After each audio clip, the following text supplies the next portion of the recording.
Un placer, como siempre, estar en una emisión más de esto que es el Diván de Connie. Buenas noches, muchas gracias a todos ustedes que se hayan tomado la molestia de desvelarse en este viernes chiquito. Para muchos estamos de vacaciones y espero que nos estén escuchando, ¿verdad? Hoy tenemos un programa muy interesante y la verdad es que también es un tema que nos atañe a todos y que lamentablemente en la actualidad esto pues de la agresividad, creo que la sociedad y todos los seres humanos nos estamos enfermando a veces de agresividad. Entonces hoy vamos a hablar un poquito solamente porque es un tema muy amplio y espero que lo sepamos tratar de la manera más respetuosa y adecuada para que sobre todo ustedes que nos están haciendo el favor de escuchar, pues les sirva. Tenemos hoy el placer de tener aquí en el estudio a una maestra en esto de estos temas para que yo solamente la voy a seguir, la experta es ella. Voy a iniciar con esto. Todas las personas en la primera infancia, que es el periodo en el que se supone que tenemos lugar en el proceso de socialización más intenso, más importante, cuando el ser humano es más apto para aprender.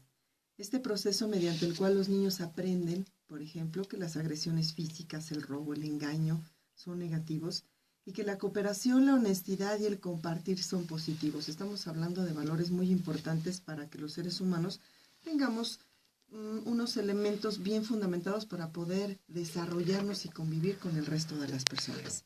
Algunas teorías sugieren que la socialización solo se aprende a través de la imitación o a través de un proceso de premios y castigos.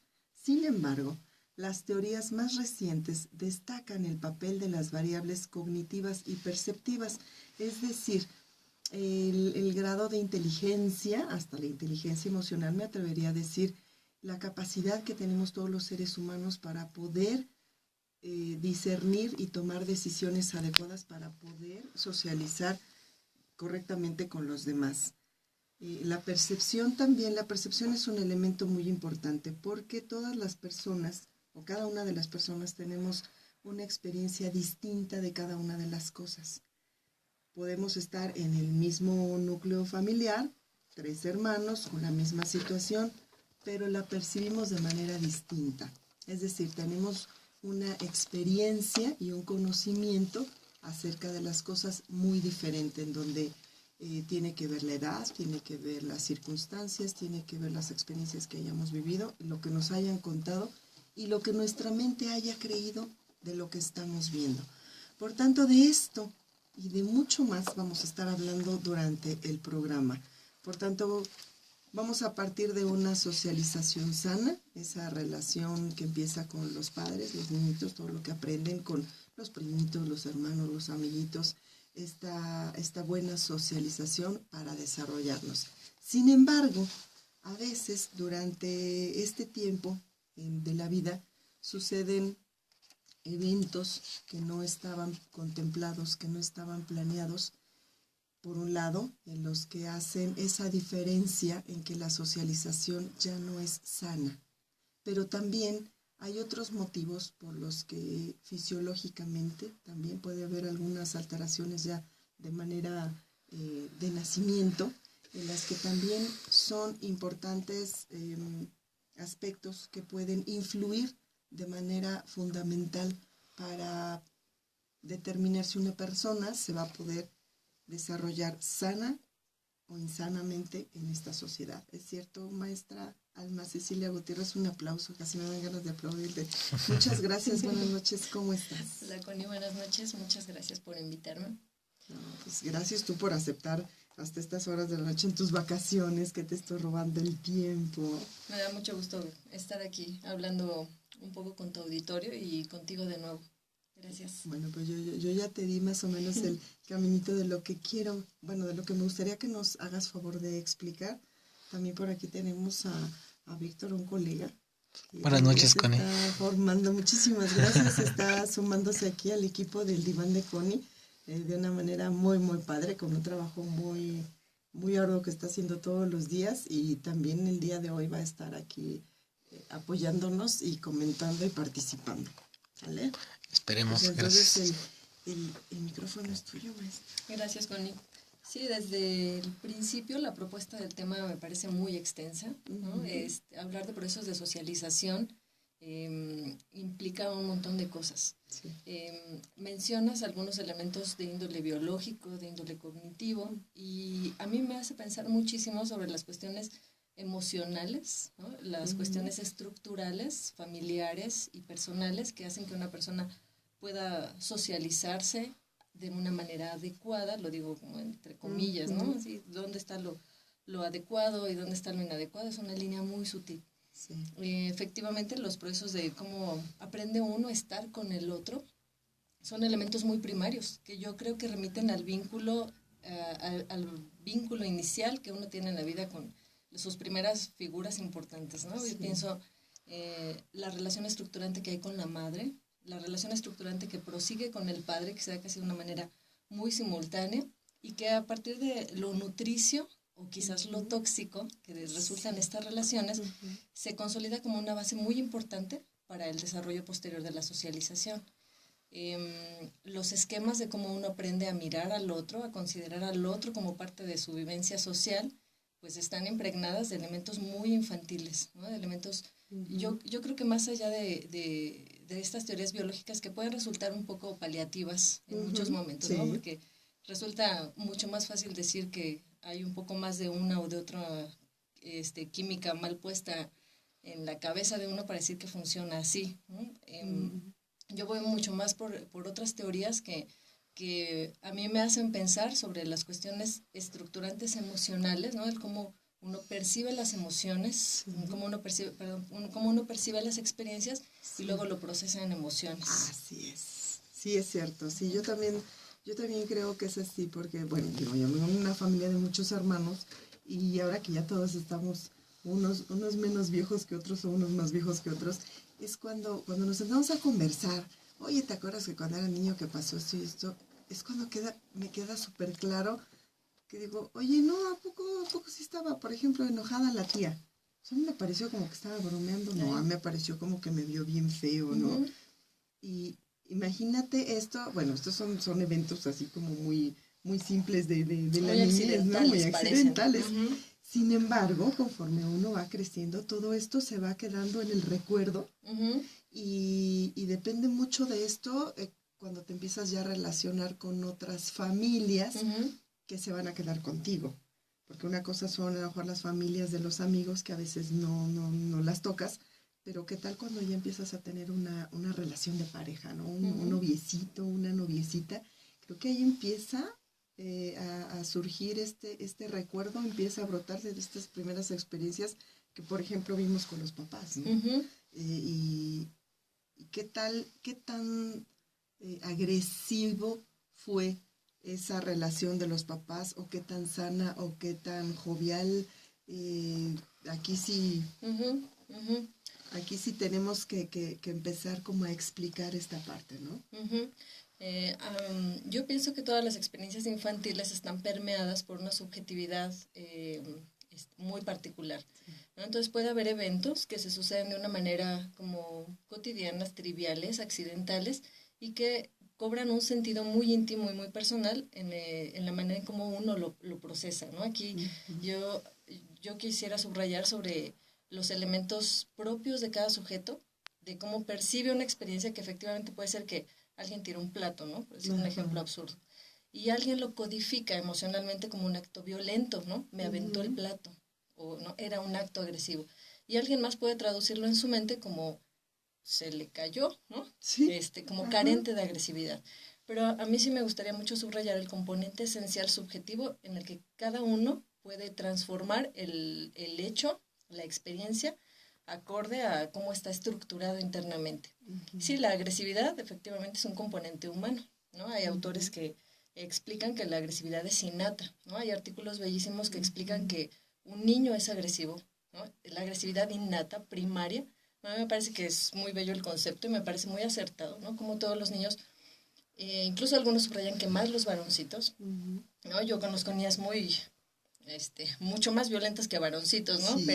Pero que es un componente infantil, ¿no? Ser agresivo, digamos, es humano, ¿no? Es innato y cada uno viene dotado de una carga de un monto de agresividad que constituye elementos defensivos, ¿no? Como uno necesita ponerse medio rudo con el mundo para que no nos traten tan mal, ¿no? Este componente natural, necesario en el ser humano, pero que efectivamente a lo largo de las experiencias infantiles puede irse convirtiendo en un elemento de rasgo de personalidad que define al sujeto, ¿no? Entonces ahí tenemos eso sí personas no está tan padre, son ¿no? más agresivas, digamos, que se les dificultan los procesos de socialización, que tiene que ver con otros elementos de identificación, ¿no? De ser como el papá, ¿no? Ser como el papá de agresivo, o ser igual de geniudo que su mamá, ¿no? Estos elementos de ser como el otro que se van sumando a lo largo de, digamos, ya la carga que cada uno trae, más las experiencias infantiles que se le van sumando y que dan como resultado un estilo muy particular de ser, que entonces aquí, como mencionas, en la adultez puede tomar un matiz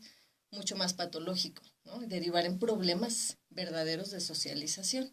Sí, que aquí es en donde tenemos que tener mucho cuidado todos los adultos, yo creo que no nada más los papás, porque a veces cargamos toda la responsabilidad en los padres de familia, que sí son los primeros responsables porque, bueno, tienen ahí a los pequeñitos que están criando. Pero, ¿qué pasa con el resto de los adultos que estamos alrededor, que también, de alguna manera, estamos participando en ese aprendizaje, ¿no? En ese aprendizaje para los niños, porque a veces dices, bueno, ¿qué tiene que ver? Pues si yo soy la tía geniosa, pues si es la tía geniosa que a lo mejor para el niño es muy atractivo o es lo que se le queda más grabado, aquella tía no nada más geniosa, sino que también era bien agresiva, ¿no? Entonces, no sabemos si para este niño, con los rasgos de personalidad que ya trae, hace propio el comportamiento de un tercero que no son precisamente papá y mamá. Sí, y que pienso que sí influyen, ¿no? Desde pues los tíos y la familia lejana, ¿no? Los medios de comunicación, por supuesto, ¿no? La tele, como todo lo que uno tiene acceso ahora a mirar a todos lados, ¿no? Imágenes por todos lados, objetos de identificación por todos lados, ¿no? Pero ¿cómo hace un niño para adherirse a esos patrones? ¿No? Porque el mundo violento está pues abriendo la puerta, ¿no? Abriendo el periódico, dándole clic a cualquier página de internet donde sabes que hay una noticia de violencia o de broncas sociales muy intensas, ¿no? Y como decías al principio, pues peor cada día, ¿no? El mundo es violento, la ciudad es violenta, el hombre es violento, sí, sí, es una sociedad muy, muy perversa en ese sentido, muy agresiva, pero ¿cómo hace uno para adherirse a esos patrones, ¿no? Porque unos lo hacen y otros no. Y entonces aquí es donde pues cabe hablar del componente individual, ¿no? Totalmente íntimo, ¿no? Personal de cada sujeto desde la construcción en su infancia para adherirse a ciertos patrones y a lo mejor no porque quisiera, ¿no? Aquí viene un elemento pues involuntario, ¿no? Que en otros terrenos le llaman los asuntos del inconsciente como para adherirse a esos patrones que son mucho más problemáticos o que hacen que la persona viva de una manera mucho más complicada que otros. Sí, es cierto. Y aquí, bueno, se me ocurre pensar en que a veces quisiéramos que todos los niños, porque bueno, también hay mucha información y campañas de que los niños tienen que ser felices y desarrollarse en un ambiente de tranquilidad y de juego, sí, pero cuando, como dices tú, cuando las circunstancias no están a su favor, estos niños muchas veces tienen que no sé, por ahí de pronto se me ocurren estos niños ahora como sicarios, ¿no? Los niños que tienen que entrar a ser delincuentes desde pequeñitos. ¿Por qué? Porque esa es la dinámica familiar. Así como a lo mejor para algunos niños su dinámica es ir a la escuela, es a lo mejor ayudar a su mamá a limpiar la casa, otros niños es ayudar en el campo, para otros niños pues también todo su medio está lleno de violencia. Entonces, ahí qué va a pasar, ¿no? ¿Qué se puede empezar a hacer, ¿no? Sí, hay varias combinaciones de cómo se juegan estas cosas entre lo interno y lo externo, ¿no? Si un niño, pensamos que si un niño viene mucho más cargado de intenciones amorosas, como, ¿no? De cosas más de vida, de amor, de cuidado del otro, aún en ambientes dañinos o tóxicos, podría librarla más o menos, Sí. ¿no? Pero si pensamos en una naturaleza mucho más violenta, en aspectos innatos de un niñito, que después será joven y luego adulto, con esa estos elementos tan propios, impregnados de una violencia, digamos, desde antes de ser concebido quizás, que no importa si el ambiente sea tan favorable, ¿no? Porque digamos, todos estamos expuestos al Canal 2, ¿no? Sí. ¿no? Prendo la tele, es la misma noticia para todo el mundo, pero ¿por qué en uno tiene un efecto y en otro, ¿no?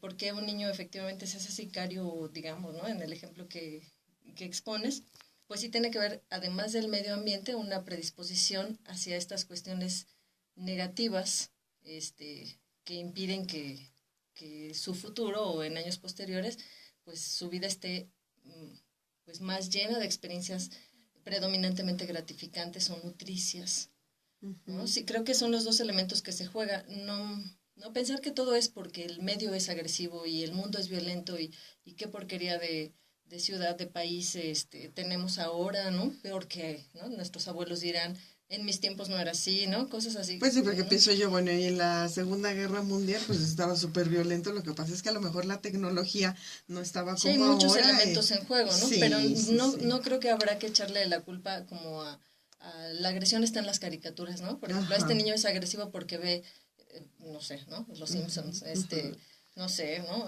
Goku.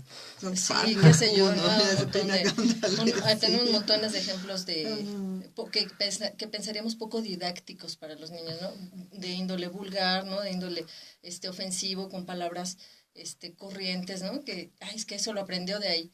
No, hay otros elementos en la mente del niño que hacen que, ¿no? Como un pegamento, digamos, que hacen que ese Sí. contenido de afuera se adhiera a lo de adentro. Pero sí, yo estoy convencida de que si un niño tiene ha estado nutrido de experiencias más hermosas en sus primeros momentos, en sus primeros años, contenido, es que ha sido satisfecho en sus necesidades básicas, le da una excelente base para, pues, digamos, no importa el endemoniado mundo que sigue, porque es el que de todos modos es el que tenemos, Pues ¿no? no hay otro, No lo claro. cambiamos, pero sí puede ser mucho más capaz de afrontar de una Sí. manera, pues parecería, ¿no? Nos gusta pensar, desde la psicología profunda, que da una base mucho más hermosa, como para lo que siga. Ahorita vamos a empezar a platicar de alguno, regresando, vamos a tener que ir a un corte, vamos a empezar a plantear a qué les parece algunos ejemplos de vida como para, y a lo mejor por ahí algunos tips para los papás, para los jóvenes, para estos jóvenes que son papás en potencia, ¿no? Porque también les va a tocar todavía más acelerado el próximo mundo, A ver qué podemos ofrecer. Sí. En el diván de Connie. Y esto se está poniendo un poquito más interesante. Me encontré por aquí un artículo muy bueno de Eligio Ramos Carrillo, le pedí permiso para mencionarlo, me parece que está muy ad hoc con el tema. Habla de las 4 dimensiones del ser humano. Un individuo se mueve en 4 áreas que debe saber reconocer para mantenerse en óptimas condiciones. No es tan sencillo esto, ojalá que... Pero bueno, es un aprendizaje. Yo creo que también todos tenemos que estar conscientes que conforme avanza la vida, y vamos teniendo experiencias buenas y malas de lo que habla él aquí, de lo que hemos estado diciendo, conforme vamos, se supone que madurando, pues tenemos que ir aprendiendo a reconocer estas áreas.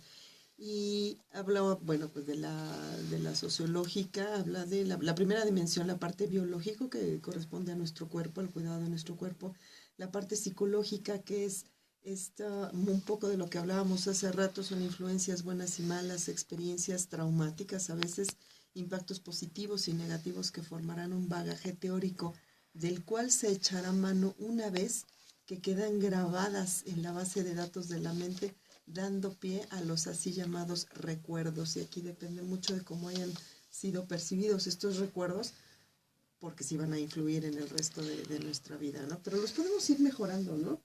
Se pueden ir mejorando algunas de estas cosas, ¿no? La tercera dimensión, la parte social, corresponde netamente a tomar conciencia de que no se vive solo. Hablábamos en un inicio de esta socialización sana con el resto de la gente.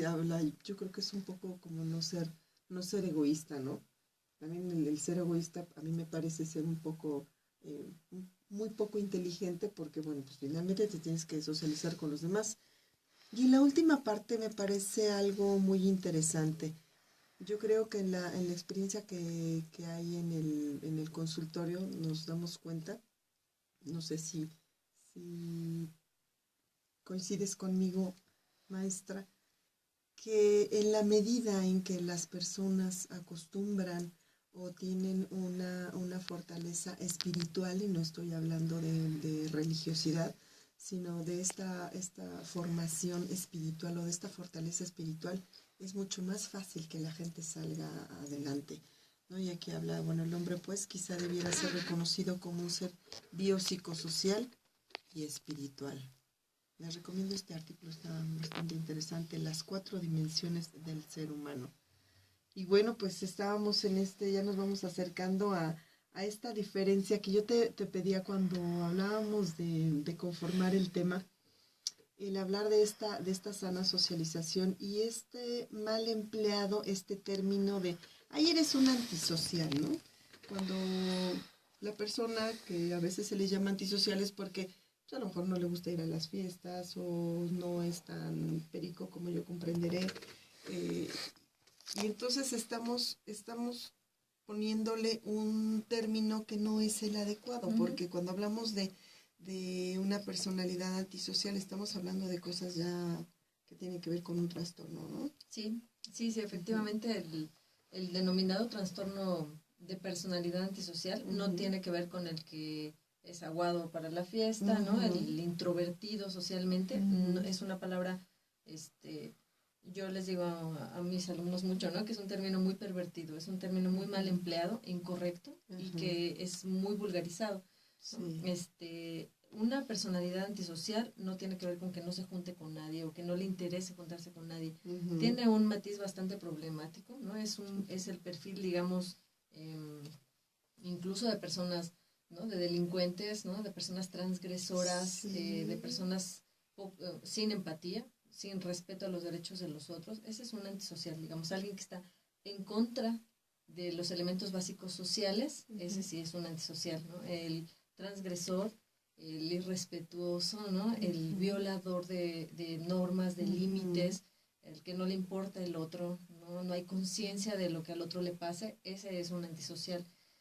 Clínicamente está como con esa etiqueta diagnóstica, ¿no? Alguien antisocial.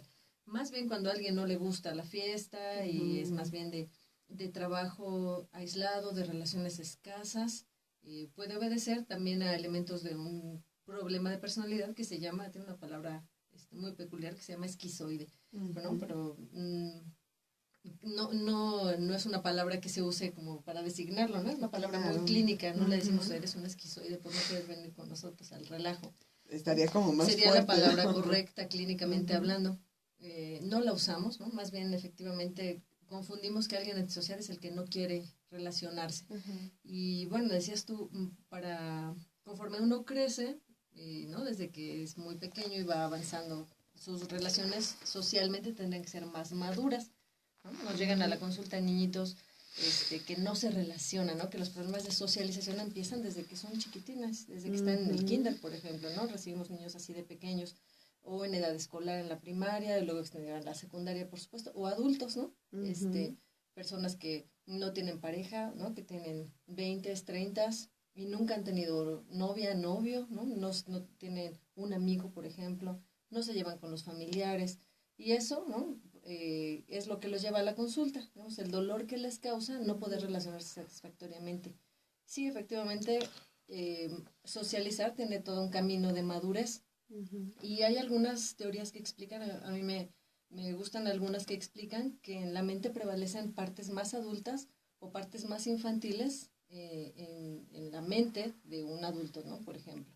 Entonces, si un adulto tiene menos partes adultas, pues quizás sus procesos de socialización están inhibidos, o están cohibidos o retraídos de alguna manera, y quizás prevalecen sus modos más infantiles, ¿no? De ser más dependiente, de esperar a ver a qué hora me buscan o me ruegan un poco que vaya, ¿no? De estar un poco más sometido al aislamiento, dices, no, como cuestiones más egocéntricas, ¿no? Quizás más narcisistas, con ellos no, hacerse muy selectivo. Y suponemos que alguien que es más maduro socialmente, pues es capaz de vincularse con personas en relaciones que además le resulten nutritivas, ¿no? Porque no solamente es como juntarse con con una bola de amigos que tengamos vínculos superficiales, ¿no? Así de solamente para el relajo o el cotorreo, sino que haya relaciones de base profundas en donde uno pueda intimar, ¿no? Esto hablaría de una parte mucho más adulta, en adultos y en niños, ¿no? Incluso. Así es. Yo creo que aquí todos, bueno, quienes estamos ahorita escuchando este tema, de pronto empezamos como a hacer una autorreflexión, decir, a ver, yo en algún momento les he dicho, a ver, hagan este ejercicio si es que quieren saber qué grado de madurez emocional tienen o tenemos, ¿no? Alguna vez por ahí alguien me dijo, simplemente cuando te enojes, cuando tú te enojas, si haces un berrinche, ¿qué edad le pondrías a tu enojo? ¿Qué edad le pones? ¿No? Si eres capaz de no guardar el rencor y decir, bueno, o sea, sí me enojé, pero bueno, vamos a tratar de arreglar las cosas o me quedo callado un ratito y al rato volvemos a tomar el tema.